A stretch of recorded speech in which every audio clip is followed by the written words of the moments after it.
Herkese salam. Bugün qidalanma və pəhriz haqqında suallarımıza dəyərli qonağımız nutrisiolog, dietoloq Turanə Cəfərli ilə cavab tapacağıq. Əvvəlcə təklifimizi qəbul etdiyiniz üçün sizə təşəkkürlərimizi bildiririk. Sizə sağ olun. Bacardığımız qədər insanlar üçün faydalı və maraqlı ola biləcək mövzulara toxunmağa çalışacağıq. Gəlin başlayaq.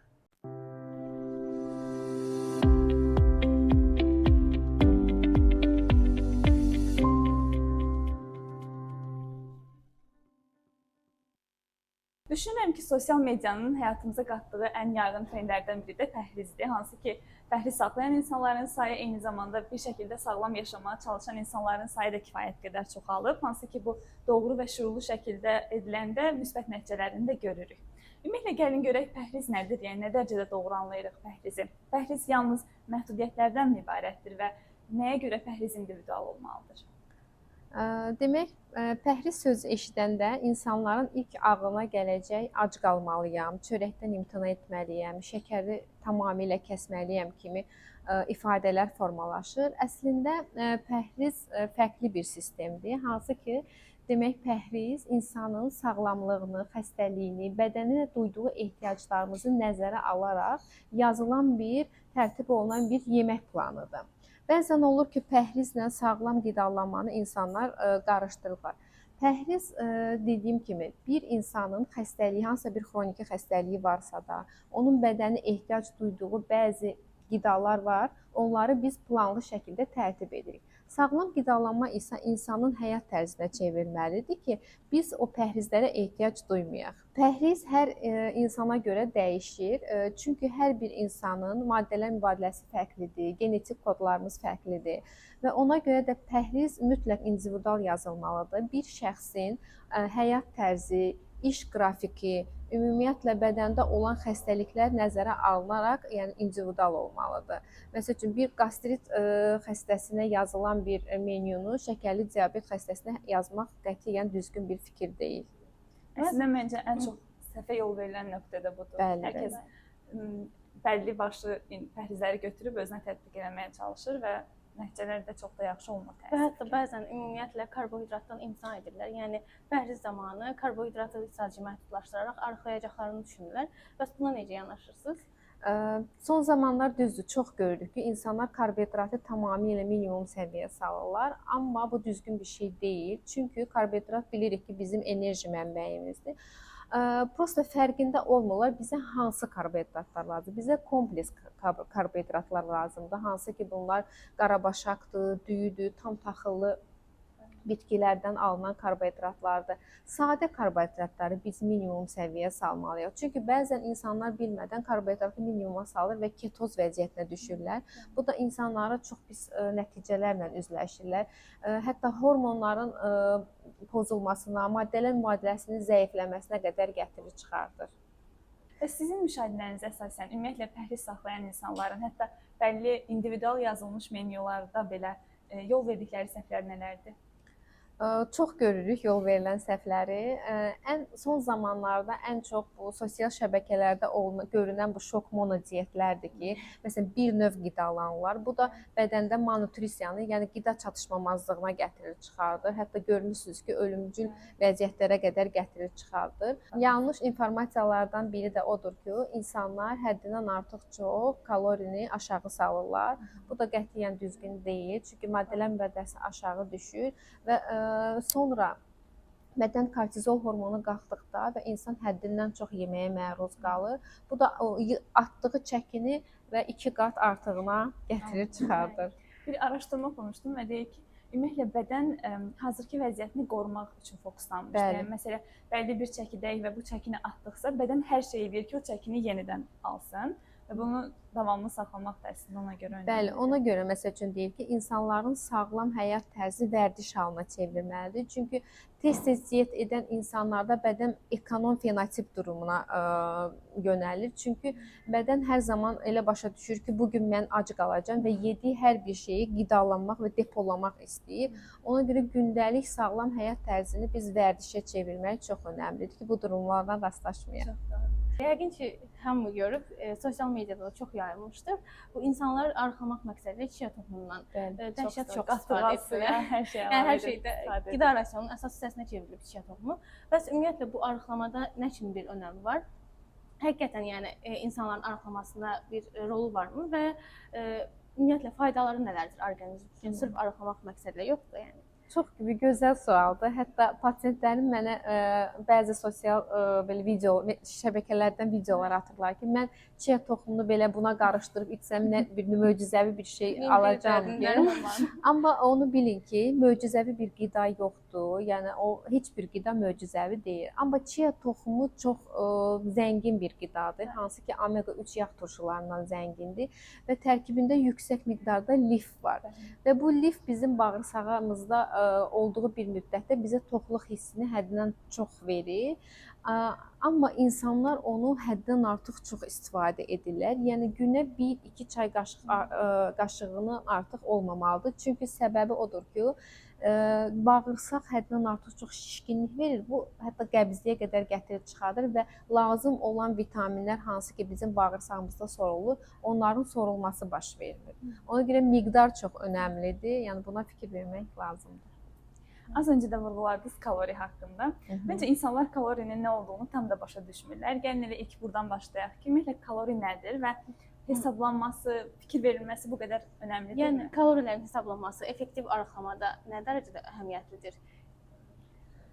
Kalorinin əsas belə deyim adı bizim yediyimiz qidanın bir enerji vahididir. Düzdür, insanlar həddindən artıq çox bu kaloriya çox fikir verməməlidirlər, amma yəni bunu belə deyim də takıntı halına çevirməməlidirlər. Amma bəzi qidalar var ki, ən azından insanlar onun kalori dəyərini bilməlidirlər ki, çünki bəzən gizli şəkildə məsələn adi bir paketlənmiş qidanın kalori dəyərini bilmədən insanlar onu yeyir və gün ərzində heç nə yemədiyini başa düşür və bu çox önəmlidir. Demək, kalorini mən deməzdim ki, insan bütün günü əlində yəni hesablasın ki, bu qədər yedim, yazdım. Yəni bu düzgün deyil, insanın psixologiyasına çox pis təsir edir.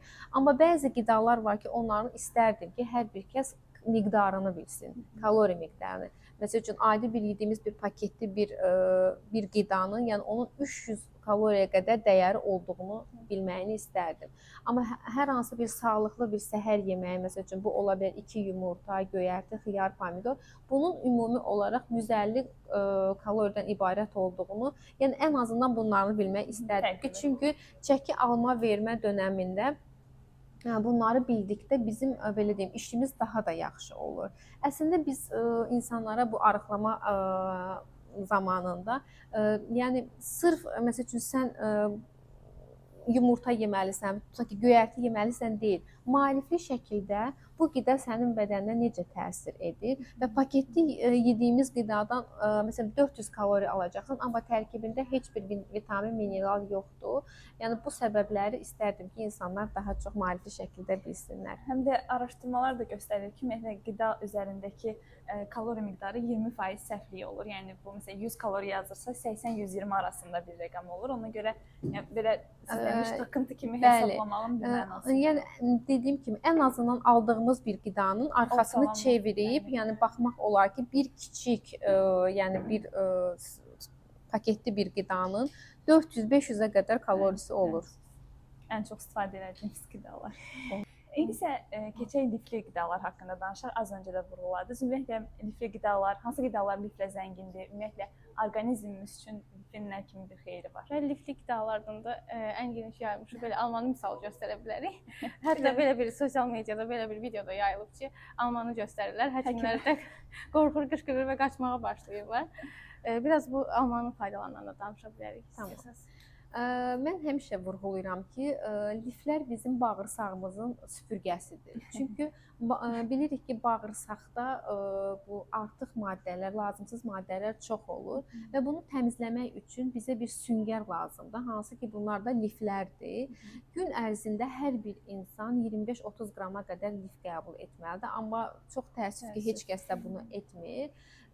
Ona görə liflər bağırsağımızın sağlamlığı üçün, bağırsağımızın mikrobiotası üçün mütləq liflər istifadə olunmalıdır. Ən sağlıqlı liflər isə meyvə tərəvəzlərdir və toxumlardır. Bəzən ola bilər ki, toxumlar da həddindən artıq çox yəni lif var. Məsələn, kətan toxumunda çoxdur, chia toxumunda həmçinin çoxdur. Gündəlik yəni bir boşqabın yarı hissəsi lifdən ibarət olmalıdır ki, həmin bir az orqanizmdə bəzən olur, amma ən azından dediyimiz kimi o chia toxumudur, kətan toxumudur, bir çay qaşığı, 2 çay qaşığı və küncüdün özüdür.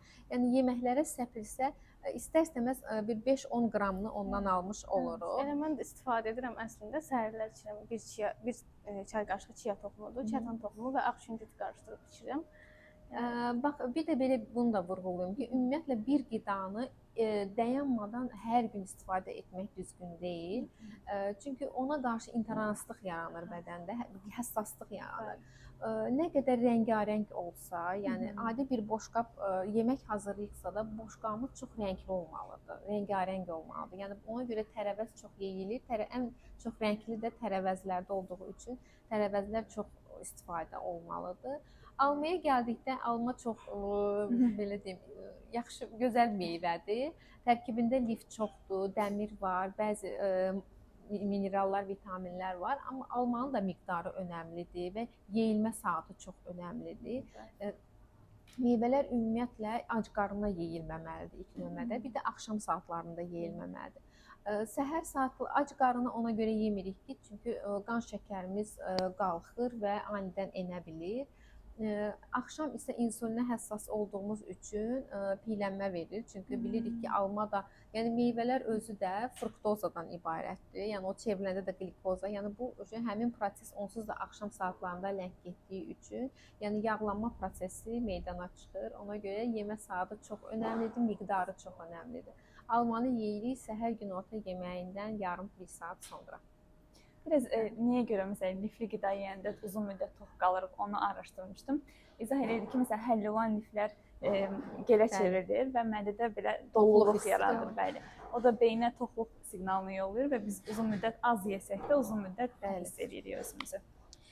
Bəs indi bilirik ki, yay mövsümü gəlməsinə əlaqədar tərəvəzlər rasionumuza, yəni daha çox daxil olmağa başlayır. Amma bir çox tərəvəzləri sanki biz bişirdikdən sonra istifadə edirik. Məsələn, pomidordur, bibərdir, dolmalarda daha çox bişiririk, lobyadı bişiririk, badımcan bişiririk. Yəni bişirdikdə bu lif baxımından baxsaq, biz onları itiririkmi, yoxsa hardasa yəni o şəkildə yeməkdə eyni faydanı götürə bilərikmi biz liflərdən?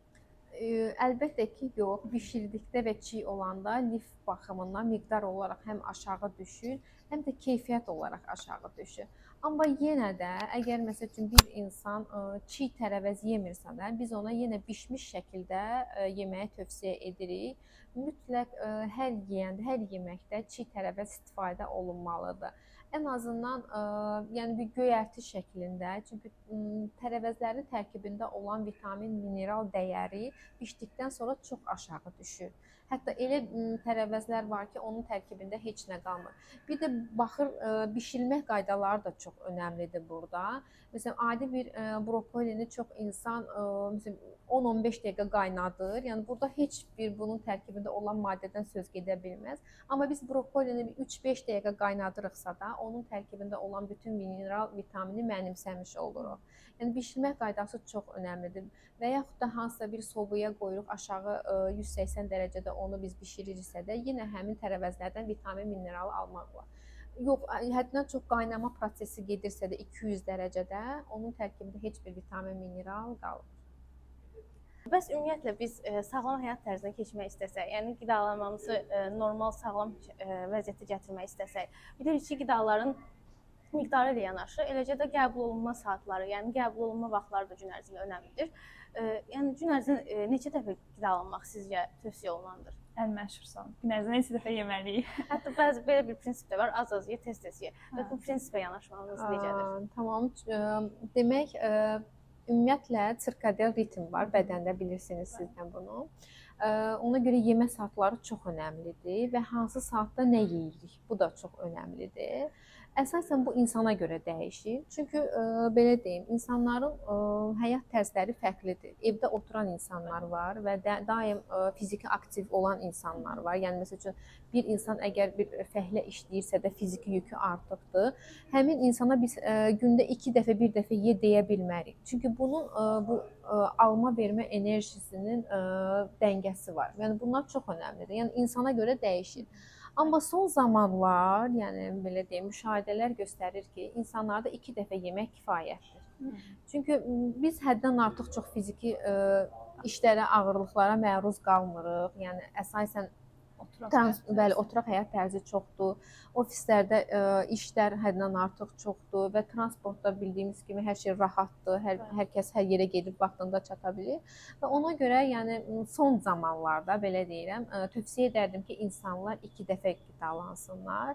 Ən əsası da ara öğünlər olmasın. O tez-tez yemə olmasın. Yəni bu qətiyyən bir yanlış bir fikirdir. Yemə 2 dəfə olmalıdır. Aralarda məsəl üçün mayedən qəbul edə bilərik. Yəni buna adi bir sadə çay, kofe, bitki çayları, ən əsası da su önəmlidir. Bunlar çox önəmlidir. Çünki ara öğündə qəbul olunan qida bizdə insulinin tez-tez qalxıb düşməsinə səbəb olur və bu da bizi həddindən artıq çox tez-tez acmamıza gətirib çıxardır və bəli, və emosional aclıq bunun fonunda yaranır. Yəni bunlara mütləq riayət olunmalıdır. Və hətta deyirlər ki, əcdadlarımız yəni ümumiyyətlə o vaxtlardan bəri yemək tapmayıblar. Yəni 3 dəfə qidalanma olmayıbdı onların da həyat şəraitlərində. Yəni həm 2 dəfə və yaxud da daha az qidalanırlar və ara öğünlər ümumiyyətlə olmayıb.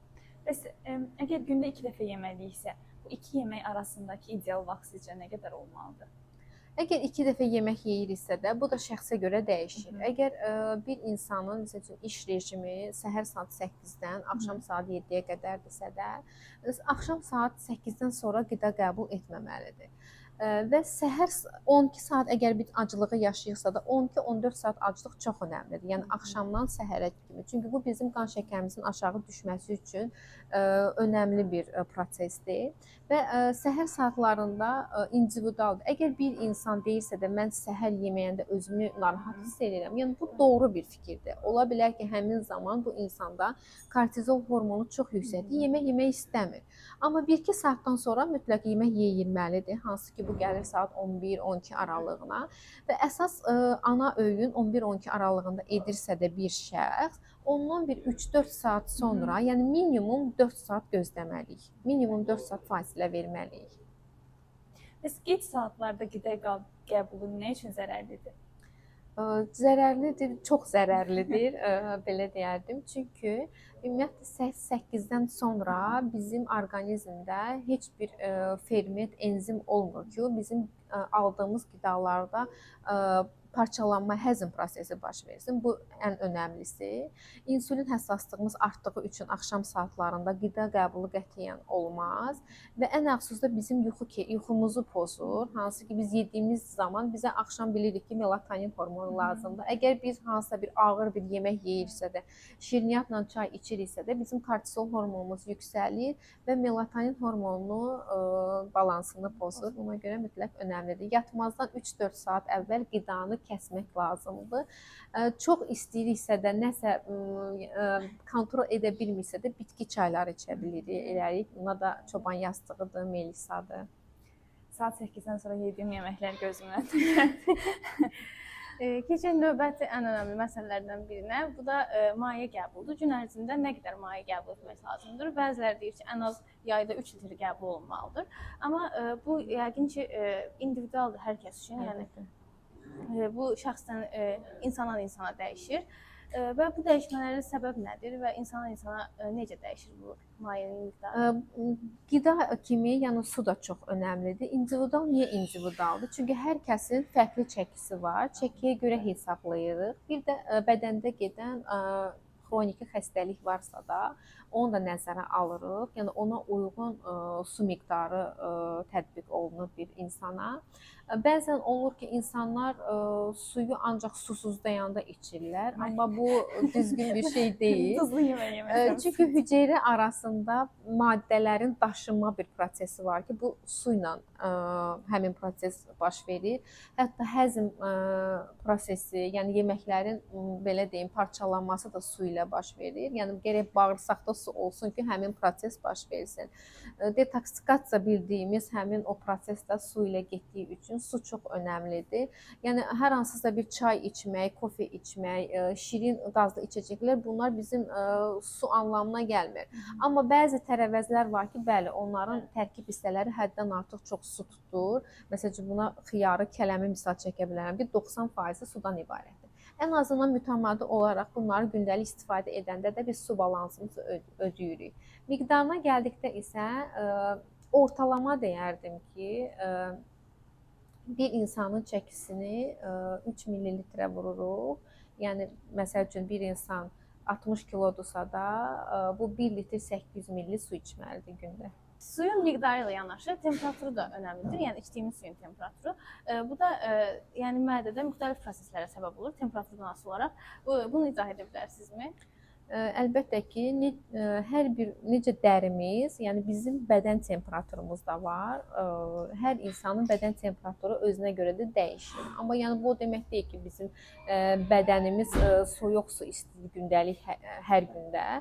Yəni bizim bədənimizin temperaturuna uyğun bir temperaturda su içməliyik. Bu da hansı ki, biz deyirik otaq şəraitində temperaturunda olan sulardır.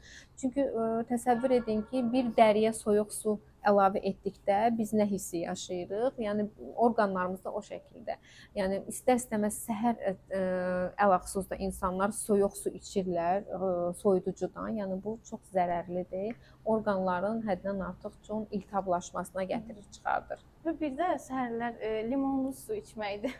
Sosial mediada çox təklif edirlər ki, arıqlamaq üçün, yəni limonlu su üçün. Bu nə dərəcədə əhəmiyyətlidir arıqlamadır? Limonlu su arıqlatsaydı, yəqin ki, bu qədər çəkili insanlar olmazdı. Elə bir şey yoxdur.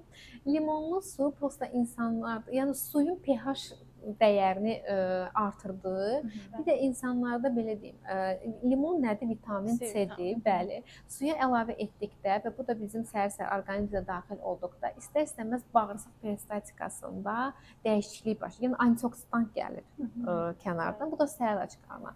Amma o ümumiyyətlə arıqladır, elə bir şey yoxdur. Bir də individualdır. Ola bilər ki, bəzi insanlara limonlu su çox pis təsir edir. Məsələn, mədəsində ola bilər turşuluq çoxdur, azdır. Bunu da mütləq fikir verməliyik.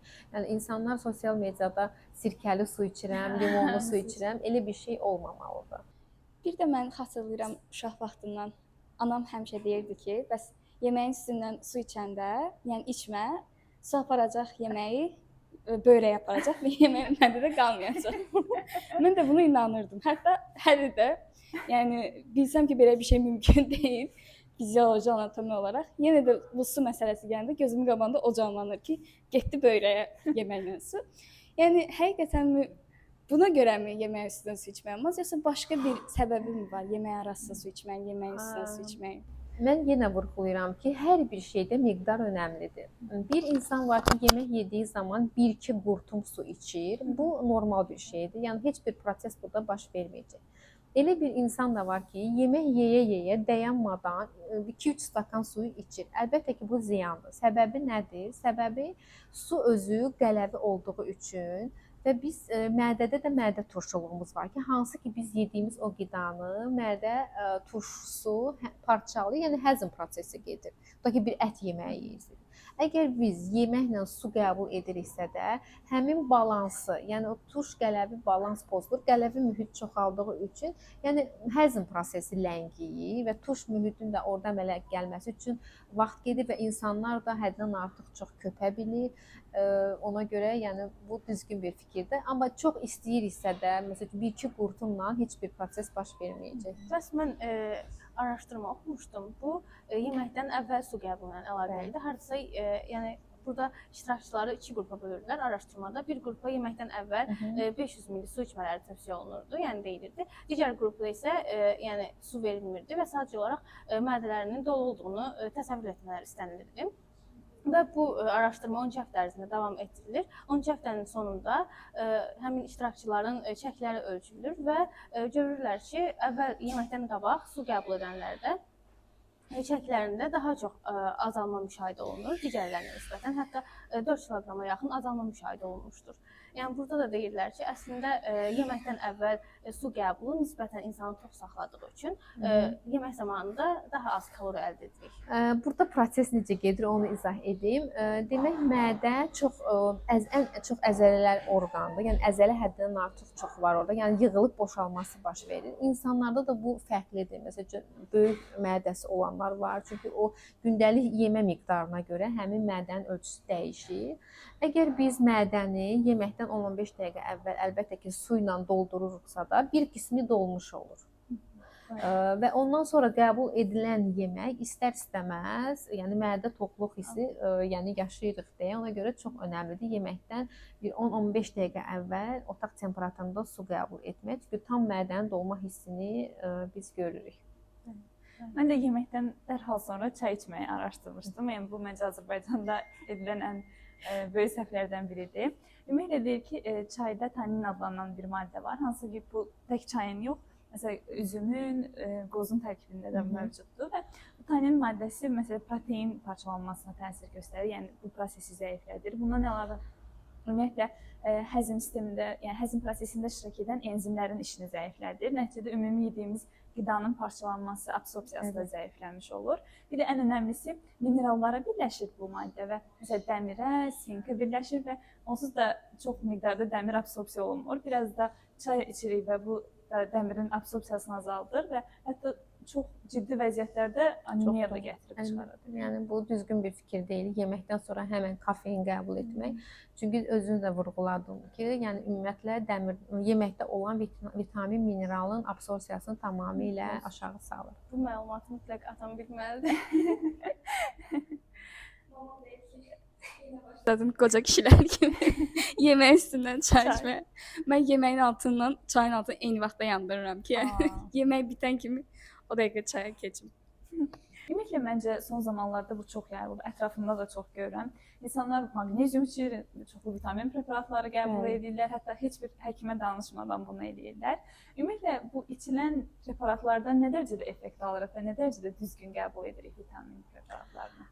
Baxın, vitaminlər çox önəmli mikronutriyentdir ki, hansı ki o bizim yüzlərlə fermentlərin içərisində iştirak edirlər.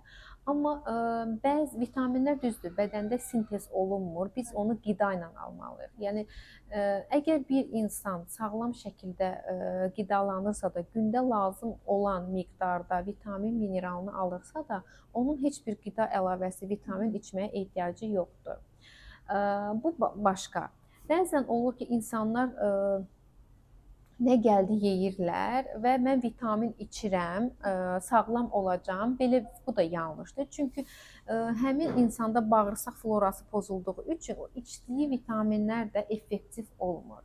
Və ən əfsusda vurğuladığım kimi son zamanlar çox trend olubdur. Yəni bildik, bilmədik insanlar gedir vitamin içir. Amma vitaminlərin düzgün içilməsi çox önəmlidir. Həm sadə önəmlidir, həm də hansı vitaminlə birgə qəbul edilir. Məsəl üçün sınq içən insanlar tanıyıram. Dayanmadan sınq mənim üçün çox xeyirlidir, mənim saçlarım üçün. Amma bir müddətdən sonra başqa problem yaşayırlar. Bədəndən misin çıxmağını görürlər. Ona görə yəni tövsiyə etməzdim ki, insanlar gedim özüm üçün alım, içim. Ən əsas da yağda həll olan vitaminlərdir. Bunlar A-dır, Y-dir, D-dir. Yəni A vitamini güclü qaraciyər çatışmamazlığı gətirir. İnsanlar bilmədən onu qəbul edirlər. D vitaminin məsəl üçün elə içirlər, məsəl üçün tək içirlər, sorulması baş vermir və yaxud da yüksək dozada içirlər. Bu da böyrək daşının yaranmasına gətirib çıxardır. Mütəmadi olaraq əgər biz gündəlik sağlam qidalanırıqsa da qidalardan ala bilirik. Bəzən olur ki, bəli, xəstə baxırıq, müşahidə edirik, pasiyentdə həddindən artıq çox hər şey normaldır, amma şikayəti keçmir. Bu bəli, ola bilər ki, güclü hansısa bir vitamin çatışmamazlığı yaşayır. Onu əlbəttə ki, elə bir insanlara mütləq tövsiyə olunmalıdır. Son zamanlarda elə vitaminlərlə yanaşı probiotiklərin də istifadəsi hədsiz dərəcədə artıb. Bəs biz necə, hansı qidalardan bu probiotikləri əldə edə bilərik daha effektiv şəkildə? Düzdür. Yəni probiotik deyilən kimi insanların ilk ağlına gələn aptekdən probiotik almaqdır. Amma probiotiklər düzdür, bizim üçün çox önəmlidir. Bizim sağlıqlı bakteriyalarımızdır. Onu biz qidalardan ala bilirik gündəlik olaraq. Hansı qidalardan? Fermentə olmuş turşulardan, məsələn, bunun ən ideal növü kələm turşusudur. Yəni çox ideal bir probiotikdir. Kefirdən ala bilərik, bizim qatıqdan ala bilərik. Yəni bunlardan mütəmadi olaraq gündə istifadə ediriksə də, istər-istəməz həmin o lazımi probiotikləri qidadan almaq olur. Çox gözəl. Dediyimiz kimi insanın yəni yemək yeməsinin səbəbi tək aclıq deyil də. Yəni həm psixoloji faktorlar var, stres vəziyyətində bəzi insanlar yeməyə meylli olur, sosial faktorlar var, hansı ki, məsələn, Azərbaycanda görüşmək demək, yemək yemək deməkdir. Bu cür, yəni bu bir neçə faktorun təsiri altında yemək istəyimizi və aclığımızı necə kontrol edə bilərik? Yəni bu sualı verməyimin əsasında nə dayanır? Məsələn, imtahana hazırlaşanda mənim tək motivasiya mənbəyim karbohidrat olur. Yəni sıxıldım, artıq yoruldum, tez çayla nəsə şirniyyat yeməliyəm ki, həm əforuhəm yerinə gəlsin, həm enerjim gəlsin ki, mən davam edə bilim. Yəni yoxsa alınmır. Bunu nə ilə dəyişə bilərəm daha sağlam, eyni effekt alım, amma daha sağlam şəkildə? Tamam. Demək, ilk öncə insan özü necə kontrol etməlidir? Birinci onu deyim ki, əgər hər hansısa bir məclisə gediriksə də, mütləq çox ac şəkildə getməməliyik. Yəni evdə bişən sağlam bir qidanı az miqdarda da olsun yeyib getməliyik. Bu çox önəmlidir. Qətiyyən marketlərə ac şəkildə gedilməməlidir. Əgər marketə gediriksə də, bunu da deyim, mütləq bir siyahı olmalıdır ki, mənə lazım olan bir qidaları alım. Və emosional aclığa gəldikdə insan həddən artıq çox stres yaşayırsa da, bunu sağlıqlı karbohidratlarla, yəni axşam öyünü karbohidrat yeməliyik, amma kompleks. Məsələn, qarabaşaq yeməliyik, tam doyumlu olsun. Proteini daha çox yeməliyik. Məsələn, 60 kilolu bir insansa da həmin dönəmdə tövsiyə edərdim ki, gündəlik 2 qram protein almalıyıq ki, heç bir aclıq hissi yaşamayaq. Sağlıqlı yağlardan istifadə etməliyik. Şəkər istəyimizi isə demirəm, tam bastırmaq olmur həmin dönəmdə, çünki imtahan dönəmində. Onda da sağlıqlı alternativlərə üst tutmalıyıq. Hansı ki, məsələn, bu tünd kakaolu şokolad mı ola bilər və yaxud da yaxşı təzə dəmlənmiş çay çox önəmlidir. Təzə dəmlənmiş olsun. Meyvə quruları məsələn. Meyvə quruları da əslində axşam saatlarına tövsiyə qətiyyən etməzdim. Çünki meyvə qurusunun meyvədən daha da çox şəkəri var, fruktozası var və axşam saatda qəbul olması tövsiyə edilmir. Və bunu da deyim ki, gündəlik insana, yəni səhiyyə təsdiqləyib ki, 20-25 qram şəkər lazımdır. Onu biz məsəl üçün gündəlik sağlıqlı adi bir meyvədən, məsəl üçün adi qarabaşaqdan aldırıqsa da, yəni digərlərə bədən ehtiyac duymur. Yəqin ki, hamınız müşahidə eləmisiniz. Küçədə, parkda gəzərkən son dövrlərdə uşaqlarda şəkər artıqlığı müşahidə olunur. Bu nə ilə əlaqələrdir? Nəyə görə uşaqlarda da artıq piyələnmə baş verir? Bir də məncə uşaqların qidalanmasında əsas məsuliyyət valideynlərdədir. Sizcə valideynlər bu prosesdə hansı yanlışlara yol verirlər ki, uşaqlarda obezite həddən çox artır? Son zamanlar 3 uşaqdan, belə deyim, ikisi artıq çəkidən əziyyət çəkir. Səbəbi çox pasiv həyat keçirtməkləridir, fiziki aktivlik olmamaqlarıdır. Yəni heç bir həyətdə, heç bir oyun oynamırlar və sosial mediada həddindən artıq çox vaxt keçirirlər. Əlavə olaraq dərs, belə deyim, rejimləri ağırdır. İndiki devirdə uşaqlarda həddindən çox kurslara, hazırlıqlara yəni gedirlər və bu pasiv həyat tərzi də bunlara artıq çəki gətirir və bununla yanaşı uşaqlar ümumiyyətlə valideynlər bunların qidalanmalarına nəzarət etmirlər. Yəni necə nəzarət etmirlər? Ev şəraitində həddindən artıq çox şəkərli qidalar, paketli qidalar çox olur və bir uşaq aclıq dönəmində onu açır, yeyir, amma bilmir ki, gündəlik nə qədər şəkər, kalori alıbdır. Yəni bunlar çox önəmlidir. Ən əsası da hazır qidalar. Yəni valideynlər üçün də rahat olsun. İşlənmiş məhsullardan, yəni sosislərdən, kalbasalardan çox istifadə edilir. Çörəyin arasına qoyulur, yeyilir. Əslində onun heç bir qida dəyəri yoxdur. Tərkibində demək olar ki, vitamin, mineral yoxdur. Səhiyyə Nazirliyi də qəbul etdi ki, bütün işlənmiş məhsullar, yəni sosislər, kolbasalar sırf kanserogen maddələrdir və tərkibində həddən artıq çox natrium var, yəni duz var. Və bu da insanlarda, yəni uşaqlarda əlaxüsusda şişkinlik yaradır. Və fast food qidalara da çox üstünlük verilir uşaqlar. Səbəbi isə fast food qidalar çox dadlıdır və ona dad verən onun tərkibindəki olan əlavələrdir. Hansı ki, bunlar glutamatdır. Beyinə siqnal gedir ki, yəni çox dadlıdır, yəni bir daha ye. Və həmin o kalori də burada devrəyə girir ki, onun bir qidanı, məsəl üçün belə izah edim, siz 200 kaloridə bişirə bilərsiniz, mən 300, siz 500. Onun işlənməsi, işlətdiyimiz yağlar çox önəmlidir. Həmin o fast food qidaları işlənmiş yağlardan çox istifadə edirlər və yaxud da işlənmiş ət nədir? Yəni estrogen tərkibi, yəni qadın hormonundan çox istifadə olunmuş ətlərdir. Bunlar da uşaqlarda yəni piylənməyə gətirib çıxardır. Hətta görürsünüz ki, oğlan uşaqlarında daha çox qadın tiplində kökəlirlər. Həmin estrogen hormonunun, həmin o işlənmiş ətlərə görə, yəni bədən forması dəyişir. Və valideynlərin rolu çox önəmlidir. Çünki valideyn uşağı duymalıdır. Uşaq həqiqi mi acdır, ac deyil. Yəni sən bunu yeməlisən. Və bir də nə görürəm? Uşaqlar, valideynlər uşaqlara sağlam qidanı bir cəza kimi yəni tətbiq edirlər. Yəni bu gün bunu etməmisən, sən bu günləri məsəl üçün tərəvəz şorbası yeyəcəksən. Çox görürəm. Ödül kimi də digər qidalar. Əgər ödül kimi də, məsələn bu gün yaxşı qiymət almısan, mən sənə bir pizza zakaz edəcəm. Yəni bunlar çox önəmlidir və ən əxsus da, yəni həmişə vurğulayıram, valideyn özü həmin evdə hazırlanan qidanı yemirsə, uşağa tətbiq edirsə, bu heç vaxt yəni normal bir şey deyil. Valideyn bir uşağın gözünün qabağında nümunə olmalıdır. Yəni görməlidir ki, valideyn bunu yeyir, mən də bunu yeməliyəm. Belə bir şəkil var idi. Valideyn telefonla oynayırdı. Yanındakı uşaq da telefonla oynayırdı. Amma digər tərəfdə oturan valideyn isə kitab oxuyurdu. Uşaq da balaca idi, amma əlində onun da kitab var idi. Kitab oxuyurdu. Yəni hətta mən evdə dərs oxuyanda baxıram ki, məsələn bacım məni görür, kitablarını gətirir, tökür mənim yanında, o da oxumağa başlayır. Həqiqətən gördüyümüz şey fərqində olmasaq da bizə çox təsir edir. Belə sadə şəkildə uşaqlara nə deyə bilərsiniz? Yəni bu fast foodun ziyanını onların başa düşəcəyi şəkildə necə ifadə etmək olar sizcə? Uşaqlara yox, valideynlərə demək istərdim. O da önəmlidir. Çünki dediyim kimi, valideyn sağlam həyat tərzini vərdiş halına çevirməlidir və ən az əsasında uşaq çox istəyirsə də bunu çox az miqdarda, məsəl üçün 100%-dən bir 10%-ni fast fooda biz xərcləməliyik. Onu da yenə uşağa əgər biz təklif ediriksə də hər dəfə, yəni bir dəfə etməklə alınmır bu bir şey.